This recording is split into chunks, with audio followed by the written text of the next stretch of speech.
welcome to a new episode of Hallmark Podcast. I'm your host, Camille, and today we are joined by a special co-host and friend of mine, Charlie Fields. He is a co-host of Thirsty for Hallmark podcast, another Hallmark podcast like myself.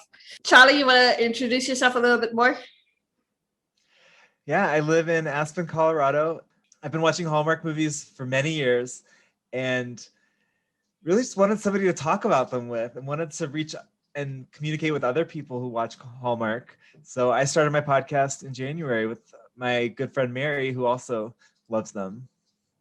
Yeah, I don't think anybody's as obsessed with Hallmark as I am. Anyway, like in my life. So you're lucky to have like someone who likes it as much as you do. Yeah, I do feel lucky for that. But anyway, talk about Hallmark podcast news. Bubbly Sesh got canceled after the Hallmark's official podcast, Bubbly Sesh. Yeah, why? I don't know, but they're no longer continuing with it after Good Witch. They announced that this week. So wow, I didn't know that. Yeah. So Jacqueline and Shaw is no longer going to be doing the Bubbly Sesh podcast. I'm not going to lie. I wasn't a fan of the podcast. I don't like for some reason, I don't like a lot of podcasts that spend a lot of the time talking about advertising or whatever. So I'm not one of those people that like to listen to buy coffee or buy wine or, what I mean? I'm sponsored by so-and-so wines. I'm like, ugh. Yeah, I really like that podcast. I like their interviews. Yeah, they have good interviews. Yeah. Yeah. But I like their personalities too. But you're right, there were a lot of ads. Yeah, I'm not an ads person. I'd rather just listen to people talking. Anyway, so this week we are talking about the movie Sweet Carolina, starring Lacey, Chabert, and Tyler Hynes. I think this is the second Hallmark movie with them. The first one was Winter in Vale. So this is Lacey and Tyler's second movie, and this one is a different feeling than Winter in Vale, which this is more a dramatic overtone, less comedy and less romance and stuff. And like literally, I was crying within the first 10 minutes. I couldn't even. Anyway, so just a quick rundown of the movie. Lacey plays Josie, who's a marketing executive, and has the worst news a person can get, which is that her sister and best friend and her brother-in-law died in what sounded like a car accident, because the mom was talking about a truck crossing the lane or whatever. And the sister left the kids in her custody and things. So yeah, man, that phone call was heartbreaking. Like, yeah, Lacey, she transformed because she answered the phone all happy. Yeah. And then she got immediately shocked and sad. You saw so many emotions on her face. It was a really great performance. At first when she was making a face, I laughed because I was like, that's a weird face to make just before crying. And then it was like, oh no, this is not laughing. This is like devastating. And it had me thinking to myself, like, I'm lucky. I've never been in that situation where I had a family member pass away suddenly. I had a friend who passed away 2 years ago, one of my closest friends, and he was my next door neighbor too. I just remembered my landlord like calling me and telling me, hey, can you go knock on his door? I haven't seen him outside all day, you know. And I went, knocked on his door, didn't hear from him. I didn't hear a response from him, didn't hear anything. When my landlord went to unlock it, and then she came back to my apartment, and she was like, Mr. Steve died. And I remember going, what? And I like literally was about to start crying, sort of like Josie was in that scene. And my landlord was like, no, you can't react. You can't react right now. We need to contact his family. I need you to like, you know, get phone numbers or whatever, find people that we can contact or whatever. And so like, I didn't get to cry. I honestly didn't get to cry till like a couple weeks later, because I went straight to business mode to like try to help with his contacting his family who was in California, with, you know, and then helping them unpack his apartment and stuff like that. The first time I cried was like a week later when I saw his truck drive away. His family took his truck or whatever. It to me was like the first time I let the emotions release, because I used to always look out my window and see that truck, and that would mean Mr. Steve is home. And now the truck is gone, and it's like he's no longer home.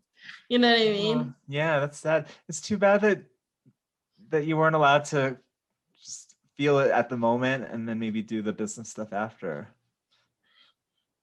Yeah. I mean, thinking about it now, yeah, I wish that I had that moment right then and there. But it was like I had to turn it off and just like focus on business stuff. And when the business stuff was over, I was able to like let it happen. But I can't imagine. Mr. Steve was old, so he died of natural causes. I think he had a heart attack or something like that. He was in his early 70s. But her sister was only, looked to be in her 30s, and you know, she had 2 young kids, Delilah and Ben, and I can't imagine losing somebody. Yeah, to lose both of your parents at once, it's one of the saddest things that could ever happen. Yeah. So very different from normal Hallmark movies that we watch. I know. I'm gonna start crying, so don't like.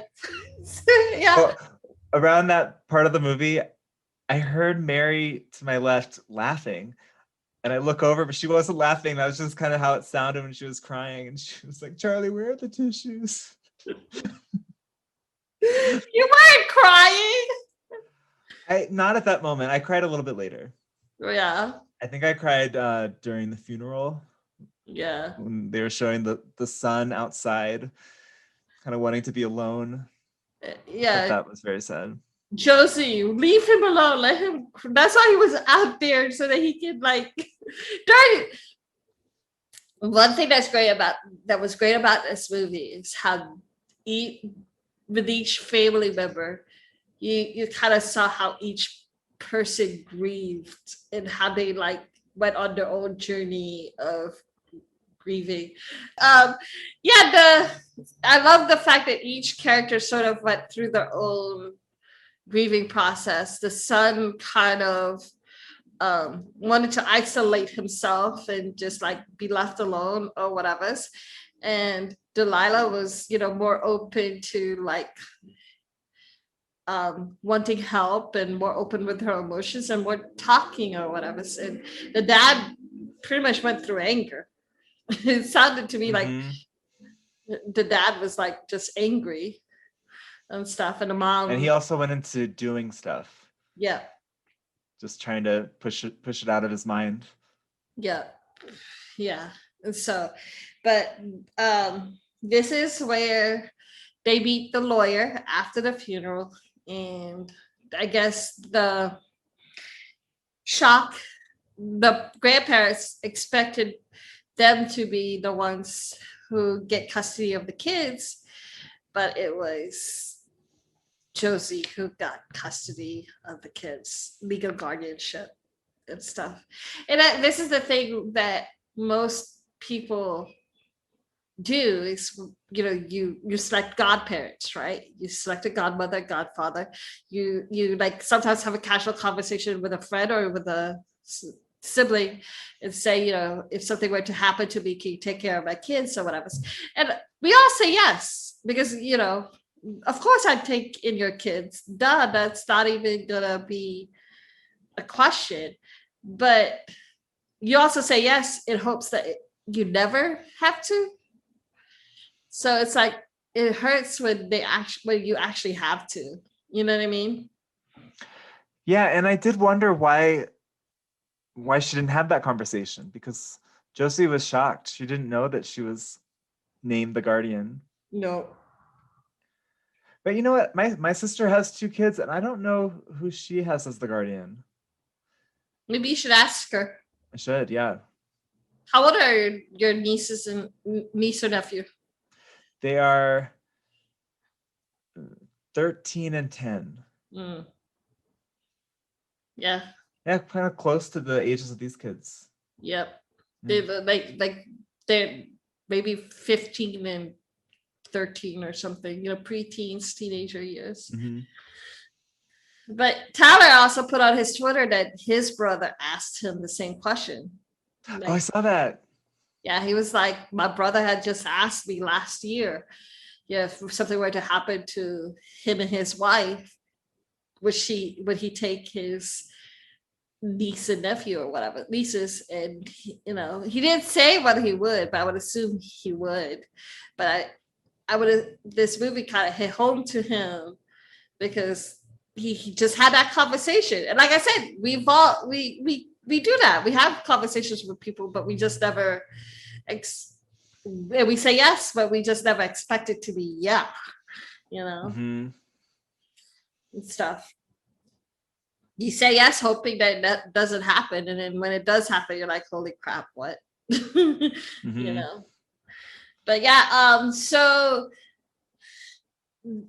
the Josie's parents were like, oh, she's got to go back to New York. Let's switch the legal guardianship to us so she can go back to New York. And I feel so bad for Josie. Like, in the beginning of the movie, I felt like her family was so distant with her, especially like her dad and stuff. Like I felt like they resented her in a way. Yeah, they did. I thought like they were jealous. Yeah, and it was like, I don't understand it. They kept like pushing her off, like she's gonna be leaving anyway. Give her a month, she'll be gone or whatever. So I'm sitting there going, like, what the F is wrong with you? That's your daughter. Why don't you have more confidence with your daughter than that? Shoot. I did not like that, and I didn't think that was realistic either. Yeah, that was one thing that I wish they had touched upon more, is what the F is wrong with what is the backstory with her dad having that resentment? He was just like, oh, I was struggling with my daughter being all alone in a big city, but that doesn't mean that doesn't explain your contempt, it seemed like. You know what I mean? Yeah. I would have expected that they would sit down and make a plan for how this is going to work out. And it seemed like they didn't. They just doing it by the seat of their pants. Yeah, and I did not. And the scene where like the mom and the dad were at the window and she was like on the phone with Owen and, on the bridge or whatever. And they're sitting there like taking bets on how long she's going to last. It was just like, what is wrong with you? That's your daughter, Why are you? Ugh, I did not like that at all. I did not like that. That whole storyline with her dad was so sad. And we did get really a resolution to that. There was like, it was just dropped. It was like, oh, I just didn't like the fact that you moved to New York. I'm like, that's not a good enough reason for you to. But also, why was she straightening her hair and blow drying her hair at 3 a.m.? It was still Maybe dark it's a out. time zone difference. Oh wait, no. But New York and North Carolina are the same time zone. Because I was about to go like maybe it's a time zone difference, but then I realized both states that she was in were East Coast. Yeah, same time zone.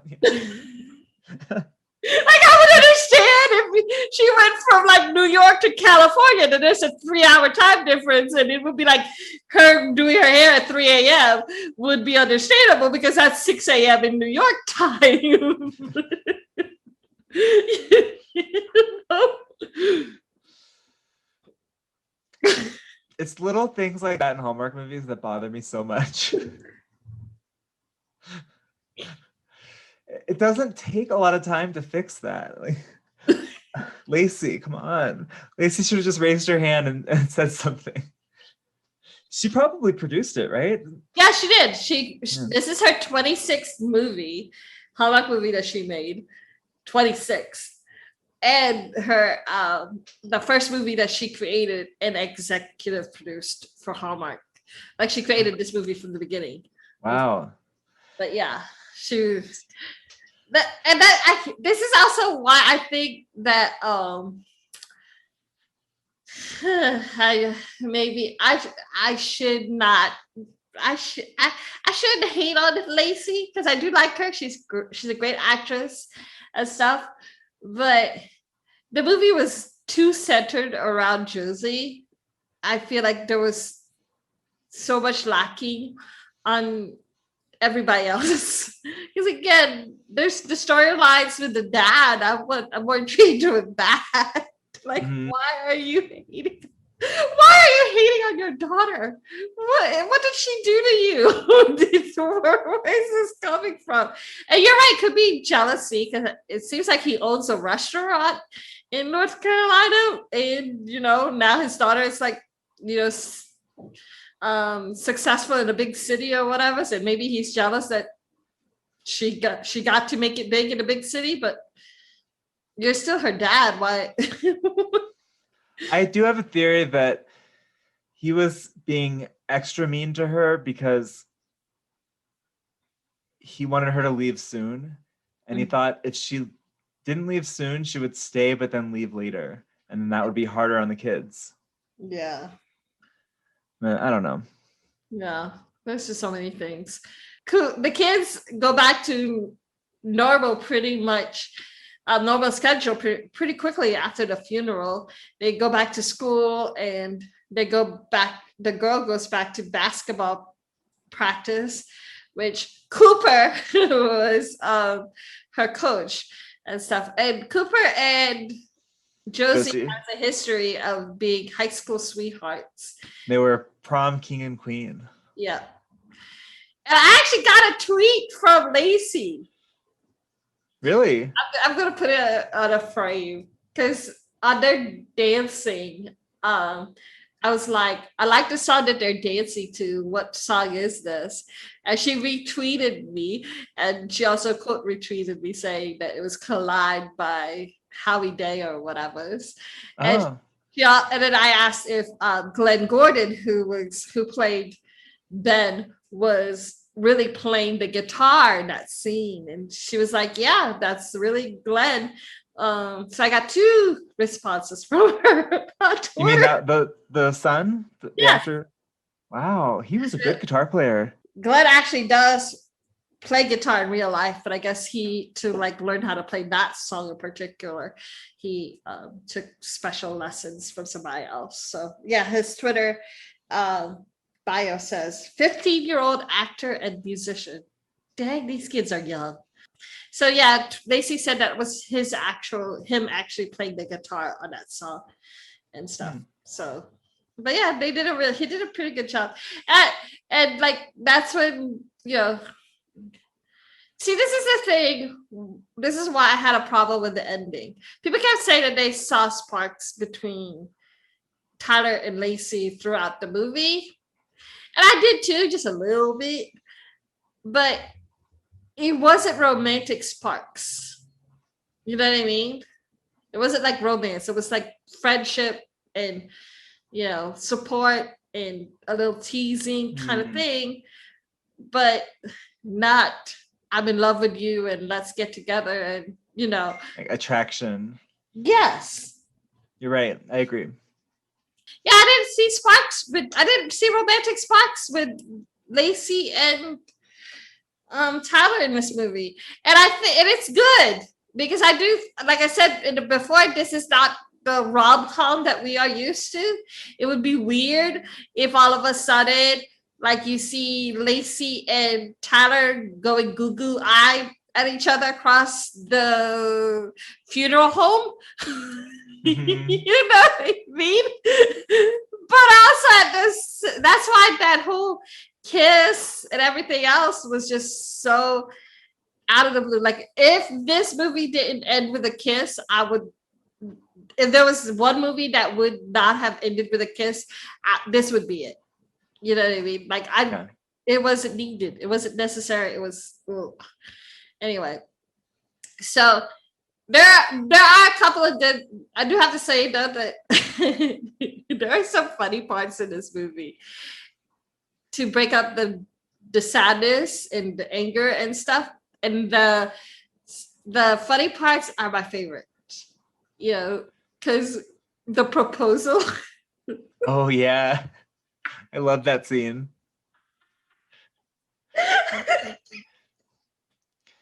I think she had a good reason to believe that. He did pull out a ring box. He pulls out a ring box. She had heard from the jeweler that he was buying an engagement ring.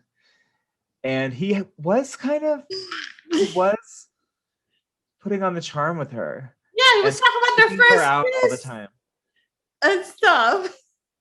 Took her to the theater alone. Yeah, and she was talking about Pulls out the box, says, "I want to ask you something." Will you? And the question started with "Will you?"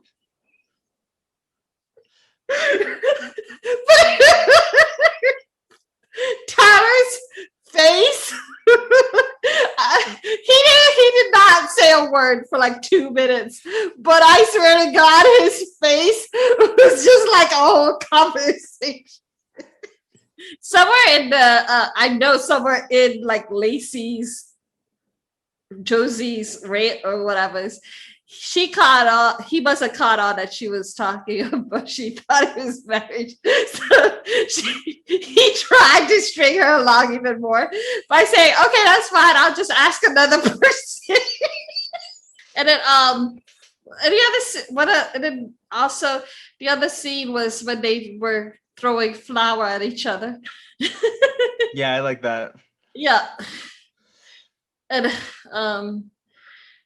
they said in the scene that they did it all in one shot because Glenn threw the flour, the whole bowl, on Lacey. So it was like one and done after that. They had to use that scene. I always think about that when there are food fights in movies. Do they have to get all cleaned up and have a backup outfit so they can do more takes? But Hallmark, I don't think has the money or the time for that. I would assume that, like, for the cleaner food fights, like, when they did Love Down Under, when they were just throwing like little nuts at each other or something like that, it would be easy to sweep that up and like do more than one take. Before something like flour or whatever, or chocolate chips or whatever they were throwing around, it would probably be more difficult to do more than one take. But yeah, that was funny. But yeah, I just glad that they had these little moments of joy where the kids were smiling and, the Josie was kind of like enjoying herself and her family as well. Because sometimes when you're grieving, you kind of forget that there's happiness also, Yeah. or you kind of feel guilty when you're happy, I guess. Anyway, and then what else did we talk about? Oh, the brother. The brother is hiding being a baker. I don't know why he was hiding that. He's a computer tech guy, but he seems to be what is wrong with the dad? This did not make sense. So he's got a full-time job at a startup. Yep. But every single morning he breaks into his dad's restaurant without his dad knowing, bakes an elaborate baked good or pastry, takes it to a farmer's market and sells it, and then he goes to work and nobody knows. How does his dad not know? I mean, don't they have security in the restaurant? Number one. Number two, so the son is able to cook all those pastries and clean up before his dad gets to the restaurant or him gets to work. What time does the son go to bed? What time is he up in the morning? You know what I mean? But yeah, it's just there's so many. There was just so many breaks in the storyline that was weird. And it you know that the actor who played the brother played Lacey's ex-boyfriend in Moonlight in Vermont. Oh yeah, I knew he looked familiar. Yeah, that's what he's from, and that movie is going to be playing next Saturday night. Oh God, I didn't love like that movie. What? I did not like that movie. Are you sure? That's the one with the maple syrup guy. I did not like that movie. It's so good. The storyline was boring. No. It was just as boring as the maple syrup coming out. I did like the Christmas waltz that came on this past Sunday. I didn't like that much either. I loved that one. That one was good. You did like? I thought you said you didn't like. I'm a big fan of Will Kemp, so I love Will Kemp. The very first movie that I saw him in was Step Up 2. Oh, The Streets? Yeah. So that's the story with the brother, which is just her process of grief is that she's okay, but her anytime a mention of her mom comes along, she gets really angry, I guess. So the first real lash out, I guess, was when Josie was like, your mom taught you better than that, go apologize to your brother, because Delilah was teasing Ben, and she was like, you're not my mom, you're no one's mom, how dare you tell me what to do or whatever. And it made me cry. I know this is weird, but I understood her pain. I understood that. And I also understood where it's Josie was kind of in a bind where how do I deal with this? I don't want to,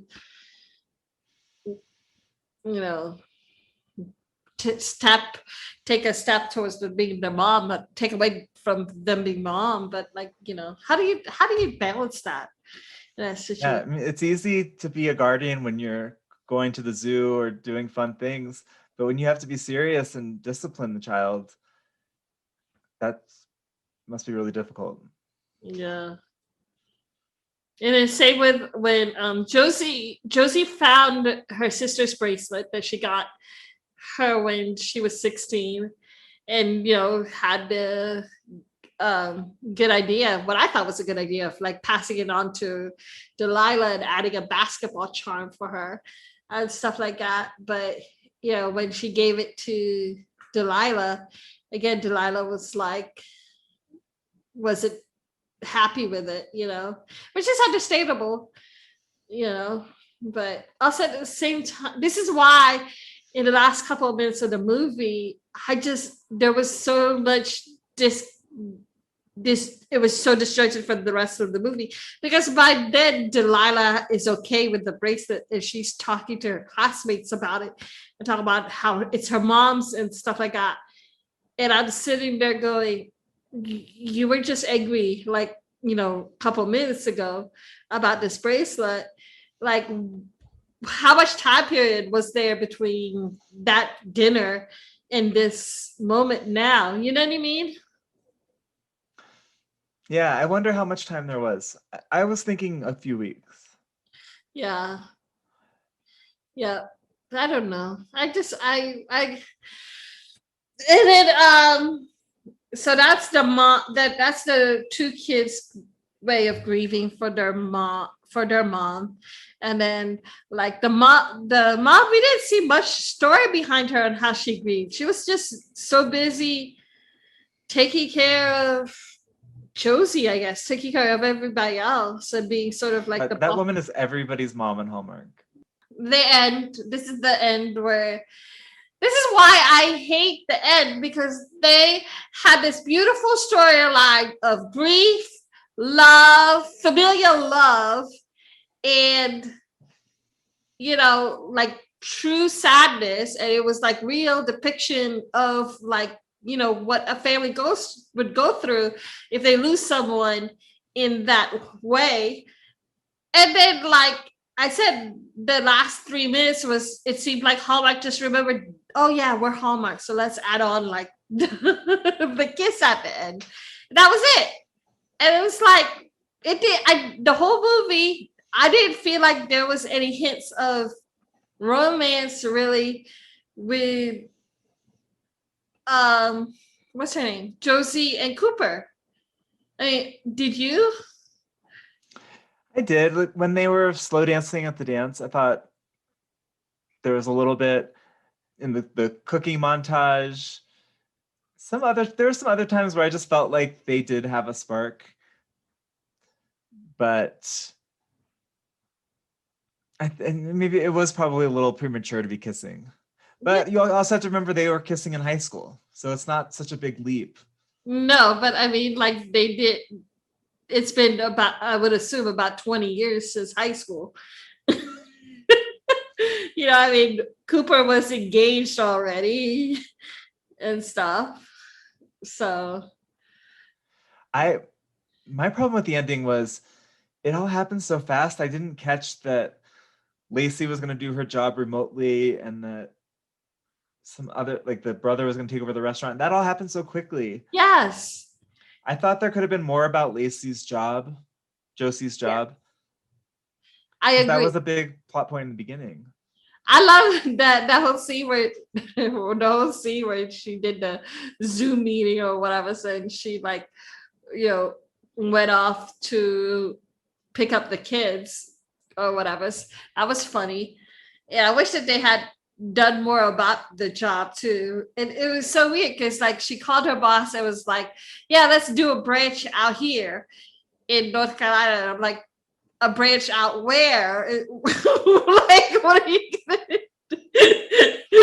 You know what I mean? It's like you're gonna open an office by yourself here in North Carolina. Is there a marketing executive position here? Like, is there like a market for that kind of job here? You know what I mean? Turn her brother's baking into a nationwide brand. Yes. With her expertise. Yeah. And that could be a new job. Yeah. Like I said, and I like they wrapped everything with this nice little bow and like put like everything is fine and dandy and great and everybody's happy or whatever. So that it just felt so separate from the rest of the movie. That was the only thing. The rest of the movie was great. The last 5 minutes of it was just, like you said, the job was the job problem was taken care of. The boss was happy to like have her work in North Carolina to do what? I don't know. Her brother was going to take over the restaurant. you know, her dad was going to retire and the kids are happy in school. The boy has a new girl that he likes. The girl is showing her friends the bracelet and then they kiss. And it's like, I just, what? You know, that's the only thing that I did not like about this movie. My big problem with the movie is it didn't have a clear path. Mm. The story was just kind of dragging for a while after she moved there. And I remember thinking, like, what is going to happen that's going to make this movie end? I think she was about to leave.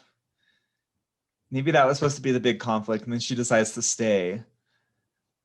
But it wasn't done strongly enough to really, you know, put a period at the end of it. Yeah. Like, yeah, it seemed like the ending was rushed. It wasn't thought out.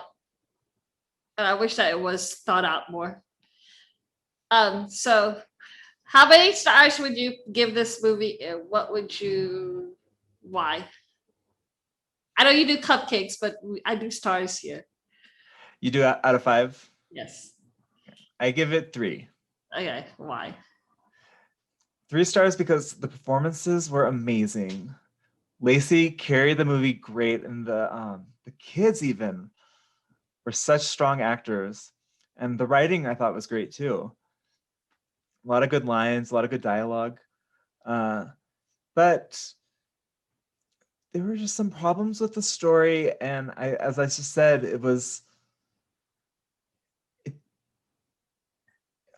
I don't know exactly how to say it. It didn't have a beginning, middle, and an end. It had a beginning and then a long middle, and then it just ended for me. Yeah, I agree with you. I also give it 3 stars. Lacey did great, and she was the lead, and I feel like she carried the movie. The kids were great. I wish that Tyler had more stuff, not just like being a supportive friend / basketball coach.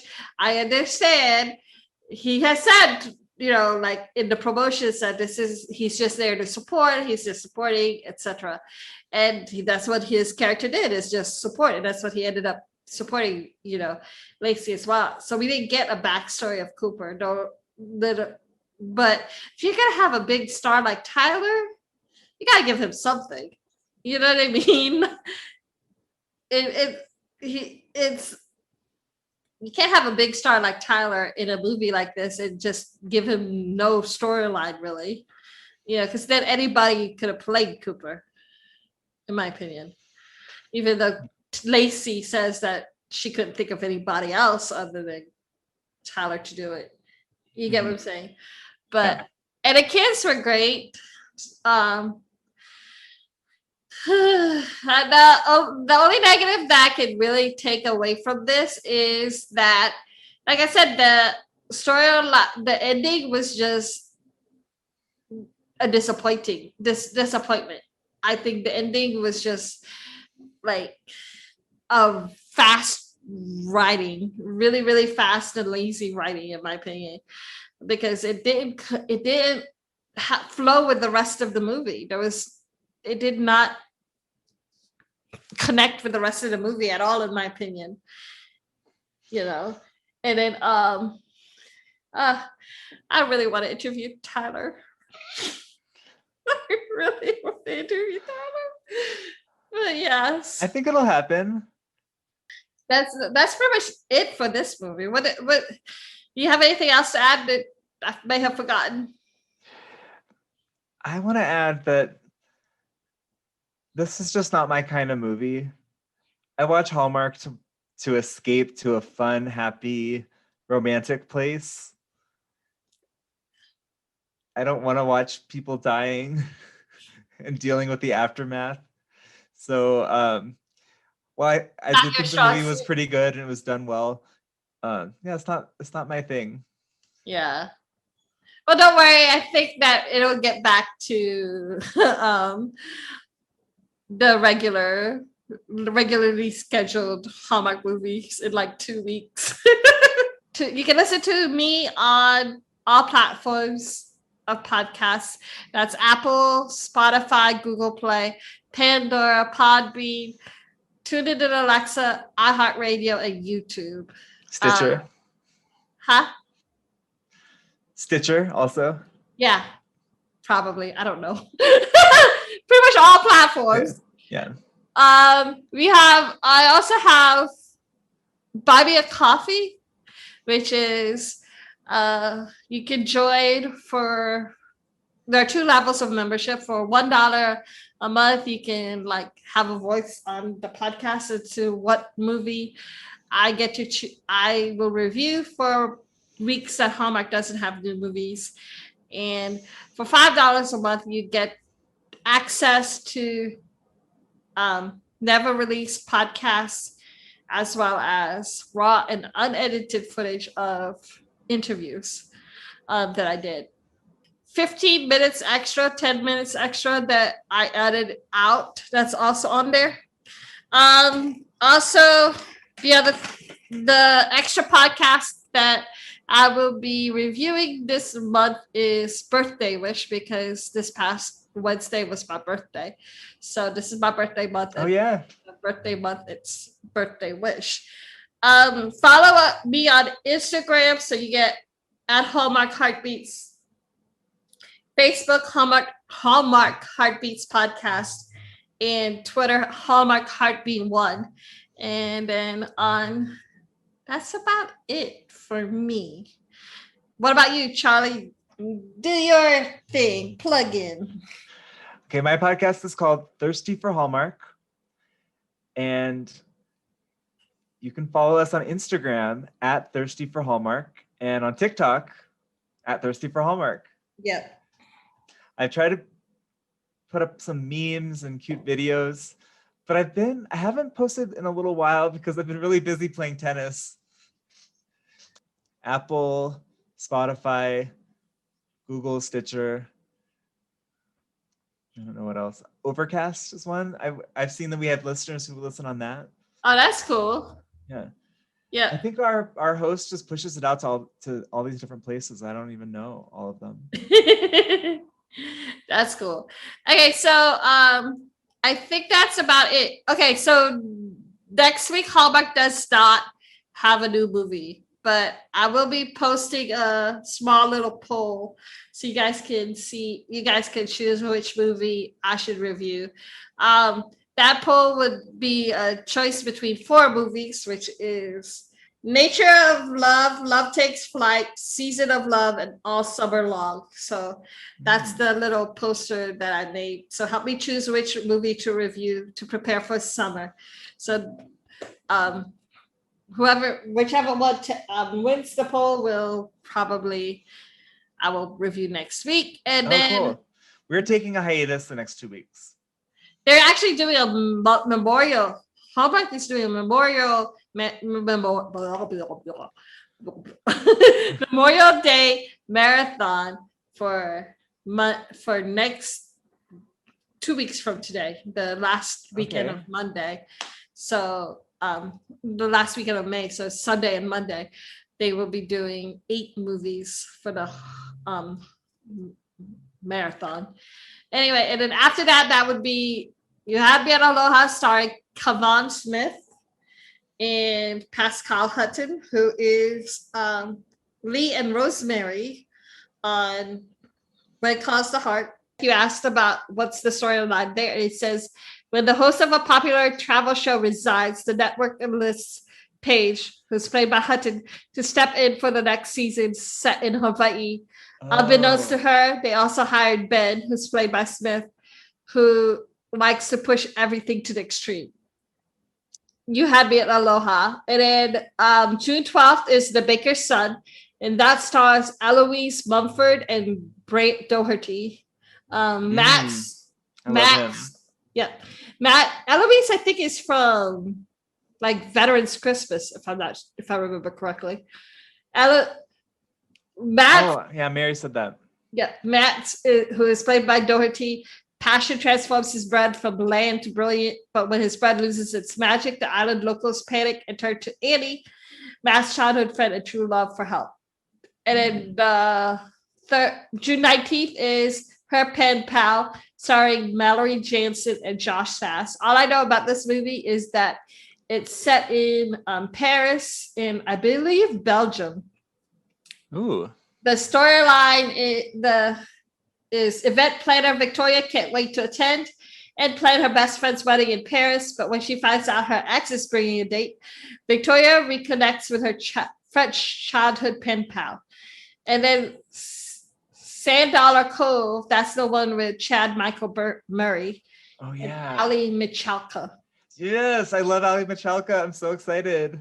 Oh, you're telling me that I actually am saying her name correctly? Yay. Yes, of course I know her. Okay, I think Ali and AJ. I grew up on Disney Channel. I grew up on Disney Channel. When they announced it on the Facebook groups, I feel like nobody cared that she was in a movie. And I was like, it's Ali. Phil of the future. I know. But she looks different. That's gonna be good. Movies. She looks different from when she was younger. I think she looks the same. I think she looks different. So this one is starring Chad Michael Murray and Ali Michalka. Is this Ali's first Hallmark movie? I think so. Yeah, I've never seen her. I don't remember her being on Hallmark. And I think she's taken a break from acting since Easy A. Since who? Easy A. Yeah. With Emma Stone. Emma Stone. Real estate development project manager Ellie is sent by her company to the quaint seaside Connecticut town of Sand Dollar Cove to acquire the beachfront property they've chosen as the site for their new resort. Brody, the charming local who holds the deed, wants to make sure the town's beloved pier, where many memories have been made over the years, remain intact. So pretty much, again, it's another like basic Hallmark storyline of, as luck would have it. Yeah. There are many other movies I can think of that has the same basic storyline where big business comes in, tries to buy the property, and there are people who don't want them to buy it. Yeah. So anyway, that's about it for this week. I am Camille. And I'm Charlie. See y'all next week. Bye. Bye. Thanks, Camille.